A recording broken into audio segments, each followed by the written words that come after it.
Did you know that even government expeditions have searched for Bigfoot and the Yeti? What did they find? I'll tell you about some of the most large-scale attempts to catch the Yeti and how they ended. And at the end, I'll show you the highest quality footage that managed to capture this monster with a cub.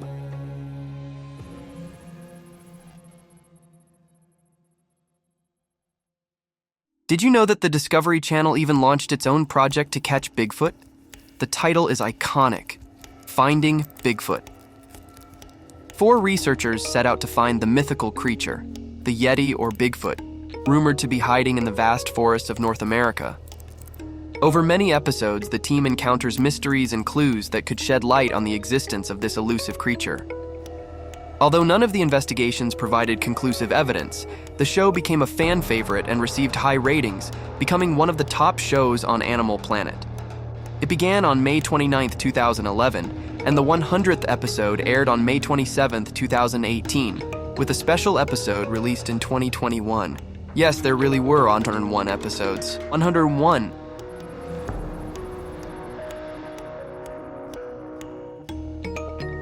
Who participated in this large-scale show? At the heart of the expedition was a team of 4 scientists, each contributing their unique expertise to the search. Matt Moneymaker, founder and president of the Bigfoot Field Researchers Organization, has spent over 30 years studying this mythical creature. Originally from Los Angeles, California, he moved to Ohio specifically to catch his Bigfoot. Cliff Barackman, also known as Chuck, hails from Long Beach, California, and now lives in Portland, Oregon. He is the group's analyst and is famous for his numerous field studies, spending over 200 days a year in the wild. Cliff is also a jazz guitarist and holds a Bachelor of Arts degree. James Bobo Fay, the largest and most stocky member of the team, is known for dressing up as Bigfoot for event reenactments, which were a constant feature on the show. Born and raised in Manhattan Beach, California, he gained public attention for his appearance on an episode of Conan and his encounter with Boston Red Sox player Dustin Pedroia, who gave him a baseball bat with Bigfoot's symbol. And, of course, Rana Holland, the team's skeptical member and a field biologist, was born and raised in Sioux Falls, South Dakota. Despite her skepticism, her interest in Bigfoot was sparked by her father's fascination with the phenomenon. Throughout the expedition, she asked the logical questions that would arise from ordinary viewers. It's important to understand that the expedition did not question the existence of Bigfoot, but rather documented the team's efforts to search for and study potential evidence.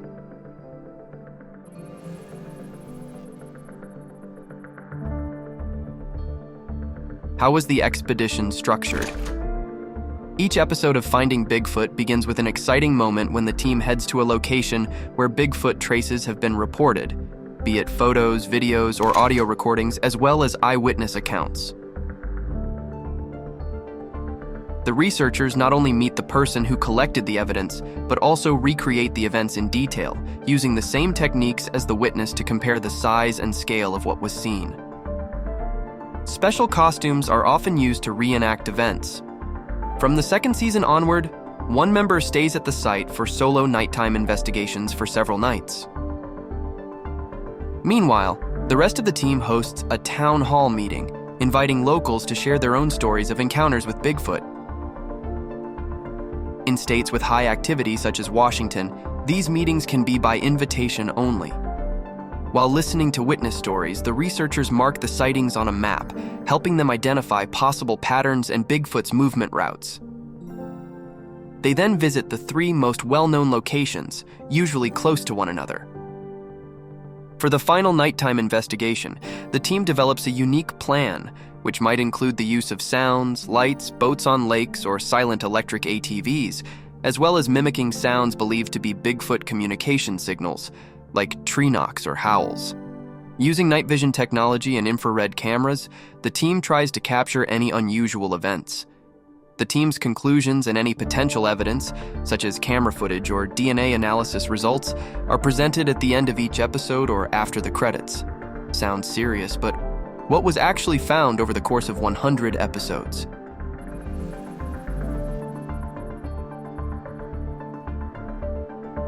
Season after season, hopes were high that this time, the team would finally encounter undeniable facts. And what do you think? Despite all the efforts, no solid scientific evidence was found. Instead, viewers were presented with circumstantial evidence which, while keeping the audience engaged, did not definitively prove Bigfoot's existence.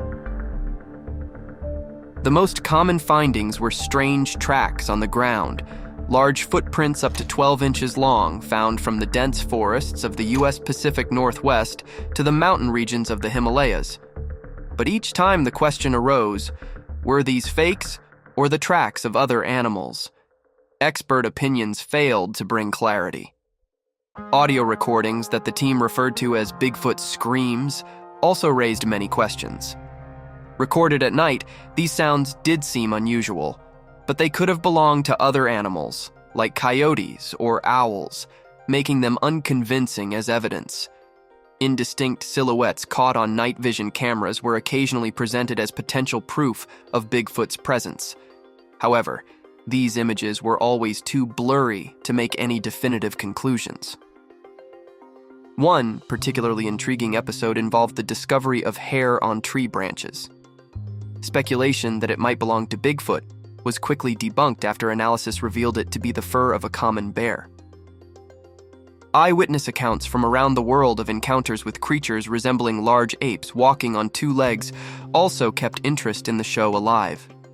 But like all other evidence, these stories remained just that, stories, without physical proof.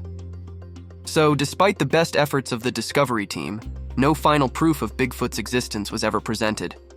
But don't be disappointed. I've saved some high-quality videos for you.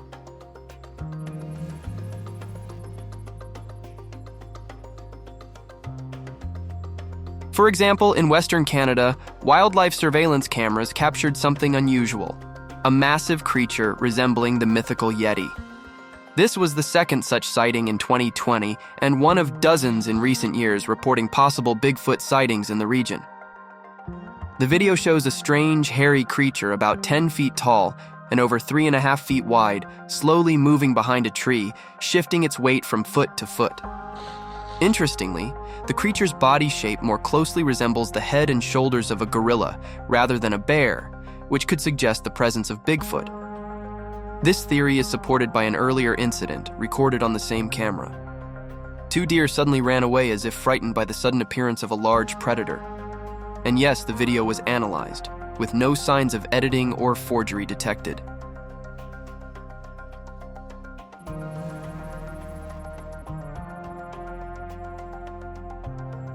In 1957, the release of the Englishman Eric Shipton's book To the Third Pole in Moscow sparked a surge of interest in the legends of an elusive humanoid creature that could be inhabiting remote areas of the USSR.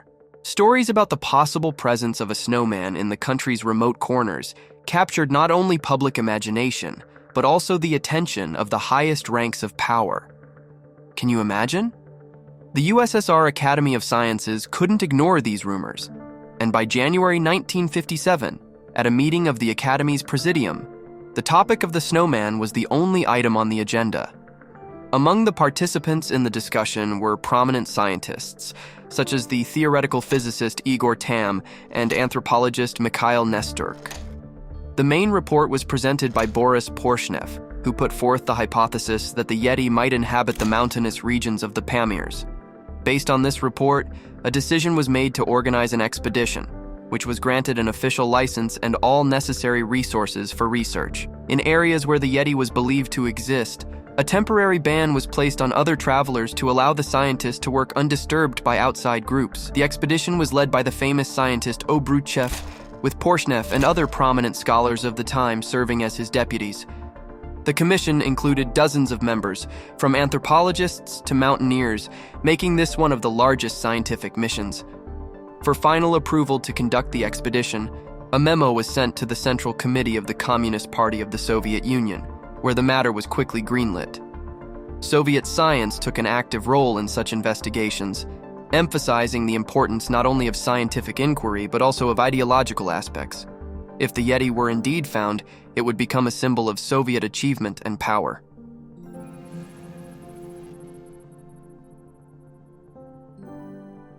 As you might guess, expectations were high. The army cordoned off the area, and the best local guides and experienced service dogs were at the scientists' disposal. However, despite all these measures, the expedition returned after several months of difficult searches in the inaccessible regions of the Pamirs without any results. This failure was especially disappointing, given that rumors of a supposed success had already spread in secret to the whole world.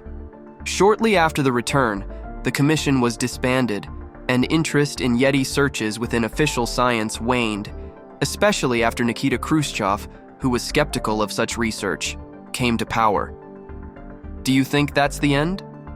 The consequences for the participants of the expedition were severe. Many lost their positions and career prospects. Nevertheless, the passion for searching for the Yeti didn't die out among enthusiasts. Amateur expeditions continued to explore the mountainous regions of the USSR and later Russia for decades. One interesting moment occurred in 1986 when researcher Leonid Yershov found hair, supposedly belonging to the snowman, in the Lvozero area of the Kola Peninsula. However, analysis showed the hair might have belonged to an unknown herbivorous animal. Modern Russian researchers continue to believe that searching for and studying possible traces of the Yeti may yield results, and are confident that the discovery of the snowman is only a matter of time. Despite this, most scientists remain highly skeptical of the existence of the Yeti, pointing to the lack of convincing scientific evidence.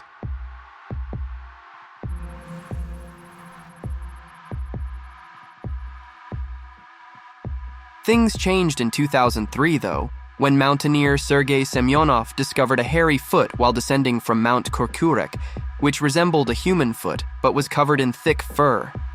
According to Semyonov, the foot belonged to a creature weighing no less than 100 kilograms and moving on 2 legs. This find was sent for study to the Altai Agricultural University, where X-rays confirmed it was a fragment of a bipedal creature's leg with unusual bone proportions and nails. Interest in the snowman in Altai surged, and in 2004, scientists from the Siberian branch of the Russian Academy of Sciences and members of Kosmopoisk embarked on a new expedition. However, they soon abandoned further searches, concluding that the discovered limb belonged to a human who lived thousands of years ago. Nevertheless, in 2006, the expedition was resumed in the Ust-Koksinsky district. Local residents, especially in the Ulugansky, Koshagatsky, and Ongudaisky districts, spoke of encounters with the Almasty, the local name for the snowman. According to legends, in ancient times there was a struggle for survival between humans and the Almasty. Villagers also noted that when encountering the creature, they experienced headaches and a hypnotic effect. Once, according to Andrei Stepanov from the village of Altaiskoye, the Yeti even attempted to kidnap a child from a Kazakh yurt. Despite numerous stories, no scientific confirmation of the Yeti's existence in Altai has been found. Many believe that tales of the snowman are nothing more than a way to attract tourists to the region, which suffers from low visitor numbers.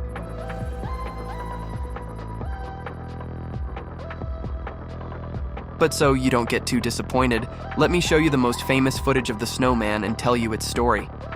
The Patterson-Gimlin film, shot in 1967, remains one of the most debated and controversial pieces of evidence for the existence of Bigfoot to this day. The event took place in the wooded Bluff Creek Canyon in California. According to Patterson, when he spotted the hairy creature, it was only 23 feet away from him. Roger grabbed his camera and started filming as the creature calmly and with dignity walked away, occasionally glancing back at the people. Decades later, the footage was analyzed by many scientists and special effects experts. One of the most significant recent studies was conducted by Noah David Henson, an anthropologist from the University of Texas, who, after carefully examining an enhanced digital copy of the film, concluded that it couldn't have been a hoax.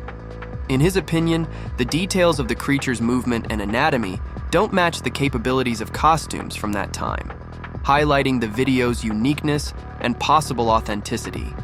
This is why the footage became so popular and spread worldwide, prompting thousands of people to search for traces of the snowman.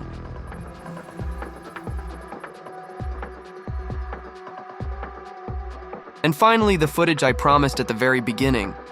A video shot by Eddie V and his cousin while kayaking on the Cass River in Michigan attracted enormous attention among researchers and fans of mysterious phenomena. The recording shows a massive figure, presumably a snowman, awkwardly crossing the river while holding a smaller creature in its arms. What does this mean? That the adult creature was likely with its offspring, making the footage particularly significant and unique in the eyes of the public. After the video was posted and spread on social media, many people started analyzing its authenticity.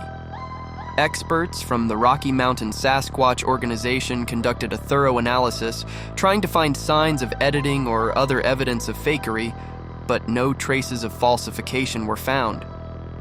This strengthened the belief of many that the video could be one of the most convincing pieces of evidence for Bigfoot's existence. Despite the skepticism of some scientists and critics who suggested the video might have been staged or used costumes, no evidence of fakery was found. This case on the Cass River became a new chapter in the long history of snowman searches and sightings, reinforcing the belief in its reality among supporters and researchers.